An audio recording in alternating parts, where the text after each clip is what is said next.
సంఘంలో ఉన్న నేను కానీ మీరు కానీ వచ్చేవారు ఎవరైనా కానీ దేవుని ఎదుట ఎలా ఉండాలట?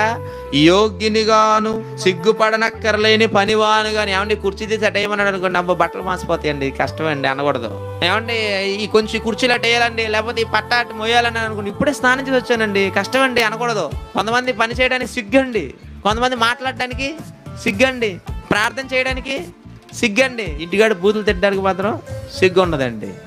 సిగ్గు ఎక్కడ పడాలి తెలుసా? బూతులు తిట్టడానికి సిగ్గుపడాలి. పని చేయకుండా సోమరలాగా కూర్చొని కంచాలు లాగించడానికి సిగ్గుపడాలి. అబద్ధాలు చెప్పడానికి సిగ్గుపడాలి. దొంగతనం చేయడానికి సిగ్గుపడాలి. మోహపు చూపు చూడడానికి సిగ్గుపడాలి.